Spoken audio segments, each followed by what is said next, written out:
देखो आज डिस्कस करने वाले हम समेशन बाय सिग्मा ऑपरेटर। ये होता है भैया सिग्मा ऑपरेटर, है ना, इसको हम बोलते हैं सिग्मा ऑपरेटर। मैथ्स में बहुत सारे ऑपरेटर होते हैं, जिसमें से एक होता है सिग्मा ऑपरेटर। इंटीग्रल होता है, डिफरेंशियल ऑपरेटर होता है, यूनियन ऑपरेटर होता है, बहुत सारे होते हैं, पर आज बात होगी सिग्मा ऑपरेटर की। तो देखो ये काम क्या है, ये असल में इसकी प्रॉपर्टीज ही इसके बारे में सब कुछ बताती है। अब जो पहली चीज है, इसकी पहली प्रॉपर्टी है कि ये लिखा हुआ है, इसे हम समझ लेते हैं ये है क्या। देखो ये सिग्मा जो है ना, ये बताता है सम ऑफ, है ना, सिग्मा का मतलब होता है सम ऑफ। और यहाँ पे देखो आर क्या लिखा हुआ है, आर लिखा है 1 और यहाँ जा रहा है एन। तो ये जो वैल्यू बताती है फ्रॉम लोअर टू अपर, ये बताती है कि हमको कहां से कहां जाना है। बहुत इंपॉर्टेंट है कि आर की जो वैल्यू है, यहाँ पे ध्यान रखना, ये हमेशा नेचुरल नंबर होगी। ये कभी भी ऐसा नहीं हो जाएगा कि यहाँ पे -1 हो जाए, -2 हो जाए। नेचुरल 0 हो सकता है, वो नंबर भी हो सकता है, बट भैया ध्यान रखना नेगेटिव नहीं करना है। और कैसे इसे लिखना होता है, तो देखो ये जो टी आर बता रहा है, दिस इज द टर्म, आध टर्म है ना भाई। ये टी आर का मतलब है आध टर्म, ये जनरल टर्म होती है। और जनरल टर्म में क्या करना होता है कि आर हमेशा रिप्लेस होगा किसी न किसी वैल्यू से। तो यहाँ पे हमें क्या करना है, किससे रिप्लेस करना है, 1 से लेके n तक। सबसे पहले मैं 1 पुट करूंगा, देन फिर 2 पुट करूंगा, 3 पुट करूंगा, dash dash dash n put करूंगा। और सबके बीच में कौन सा साइन लगाया मैंने, पॉजिटिव। अब ये पॉजिटिव क्या है भाई, सिग्मा। सिग्मा के लिए पॉजिटिव, r1 से n, और ये जो है आर्थ जनरलाइज्ड टर्म है, जहां पे मैं इसे सम कर रहा हूं। अब देखते हैं भैया कि दूसरी प्रॉपर्टी क्या है इसकी। दूसरी प्रॉपर्टी आपको ध्यान रखना है कि जो सिग्मा ऑपरेटर होता है, सिग्मा ऑपरेटर ये होता है distributive over addition and subtraction, है ना, ओवर एडिशन एंड सब्ट्रैक्शन, है ना भैया, दोनों में ही क्या होता है, ये डिस्ट्रीब्यूटिव होता है। अब ये होगा कैसे, देखते हैं। तो देखो ये क्या कहना चाह रहा है, एक एग्जांपल यहाँ पे नोट कराता हूं मैं कि यहाँ पे लेट सपोज मेरे पास क्या है, एक सिग्मा ऑपरेटर है r1 से लेके 2 तक, और यहाँ पे दो values r plus R square. अब मैं क्या बोल रहा हूँ कि इसका डिस्ट्रीब्यूशन कर दो, ओवर एडिशन। ओवर एडिशन का मतलब है यहाँ पे प्लस साइन लगा हुआ है, यहाँ पे प्लस साइन लगा है, यहाँ माइनस लगा है। तो माइनस लगा है इसका मतलब है कि ओवर सब्ट्रैक्शन, और अगर प्लस लगा है दैट मींस ओवर एडिशन। और डिस्ट्रीब्यूटिव का मतलब बढ़ जाना है ना भाई, बढ़ रहा है ये। तो देखो यहाँ पे जब मैं वैल्यू लगा रहा हूँ, 1 में पुट करूंगा तो ये हो जाएगा 1 प्लस 1 का स्क्वायर, एंड जो दूसरी टर्म हो जाएगी वो हो जाएगी 2 प्लस 2 का स्क्वायर। अब देखो यहाँ से आ रहा है वैल्यू 1 2, और यहाँ से वैल्यू आ रहा है कितना, 4 प्लस 2 6, दैट मींस 8। और जब आप इसे डिस्ट्रीब्यूट कर दो, जब आप देखना डिस्ट्रीब्यूट करूंगा मैं इसे, तब भी इसकी वैल्यू 8 ही आएगी। देखेंगे ध्यान से कि अगर मैं इसे क्या कर दूं, डिस्ट्रीब्यूट कर दूं, तब भी इसकी वैल्यू यही आएगी। देखो अब मैं क्या कर रहा हूं, यहाँ पे इसे डिस्ट्रीब्यूट कर रहा हूं। r इज इक्वल टू 1 से 2 r प्लस, यहाँ पे लिखा मैंने r equal to 1 1 to 2 and this is r square. अब देखो यहाँ पे डिस्ट्रीब्यूट कर रहा हूँ, तो 1 से 2 क्या हो गया, यहाँ पे वैल्यू कितनी आएगी, 1 प्लस 2, और यहाँ पे वैल्यू कितनी आ रही है, यहाँ पे आ रही है 1 का स्क्वायर प्लस 2 का स्क्वायर। अगेन ये वैल्यू कितनी है, 3, और ये हो गया 4 प्लस 1 यानी 5, दैट मींस अगेन 8, है ना। तो हमें ध्यान रखना क्या है भैया, कि जो सिग्मा ऑपरेटर होता है वो होता है डिस्ट्रीब्यूटिव, है ना भैया, और किसके ऊपर होगा, ओवर एडिशन और सब्ट्रैक्शन, है ना, ध्यान रखना है।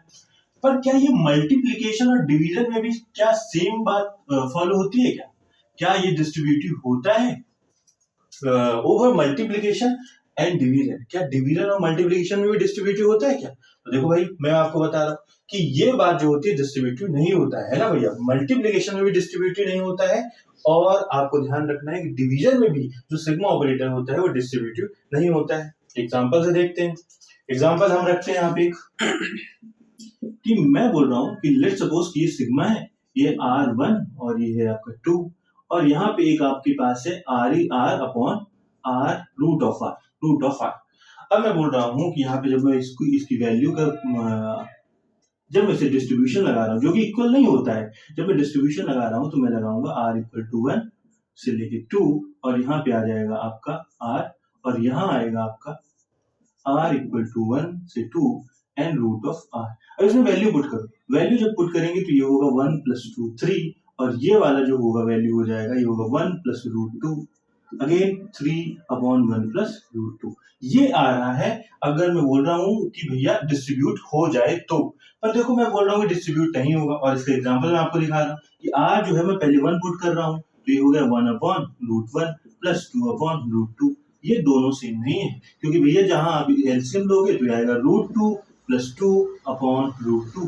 दोनों बातें सेम बिल्कुल नहीं है, दोनों बातें सेम नहीं है। तो ना तो एडिशन ना तो ये मल्टीप्लिकेशन पे डिस्ट्रीब्यूटिव होगा और ना ही डिवीजन पे डिस्ट्रीब्यूटिव होता है। दोनों बातें ध्यान रखनी हुई है ना।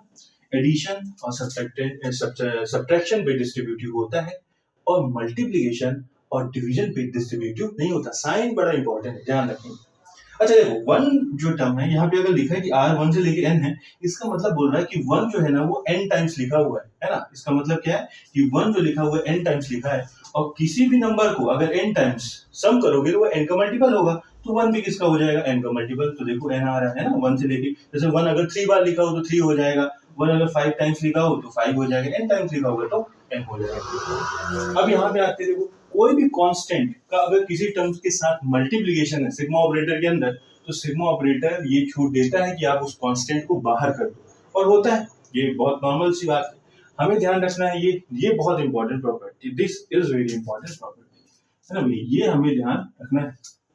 क्या होता है इस प्रॉपर्टी में, ये देखो, अगर मैं बोल रहा हूँ कि मेरे पास ti इंटू टी से है ना, यहाँ पे ध्यान रखना कि यहाँ पे जो सिग्मा ऑपरेटर है एक आई वाला ऑपरेटर है और एक ऑपरेटर है जे वाला, है ना, एक है आई वाला और एक है जे वाला। तो ये प्रॉपर्टी मुझे क्या बोलती है कि आप ना इसे गंदे तरीके से मत सॉल्व करो, इसे क्या कर दो, दोनों को अलग अलग कर दो, दोनों को क्या कर दो, अलग अलग कर दो। और ये प्रॉपर्टी क्या होती है, हेल्प करती है। अगर आपको यहाँ पे बहुत गंदी चीज लिखी दिख रही है और ये प्रॉपर्टी आपको हेल्प करेगी, देखो ध्यान से, सब ध्यान से देखेंगे कि यहाँ पे मैं क्या बोल रहा हूँ कि लेट्स सपोज कि यहाँ पे i जो है ये है आपका 1 से लेके 2, और जो j है ये है आपका 1 से लेके 3, और यहाँ पे एक टर्म ले लेता हूँ मैं i की टर्म ले लेता हूँ i, और j की टर्म ले लेता हूँ j²।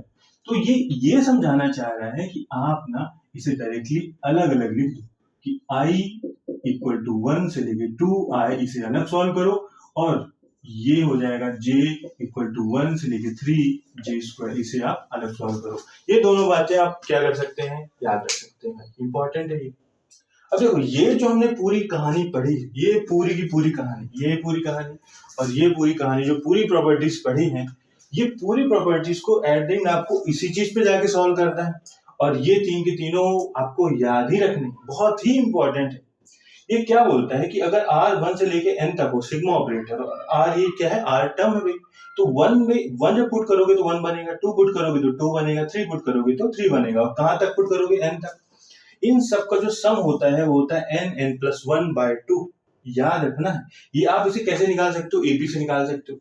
दूसरा ध्यान रखना है कि अगर r² का समीशन पूछा हो फ्रॉम कहां से, 1 से लेके n तक, तो 1², 2², 3² लिख सकते हो। और ये जो पूरा इंटायर सम होता है ये यूज होता है, ये होता है इक्वल n+1 to n+1/6 के।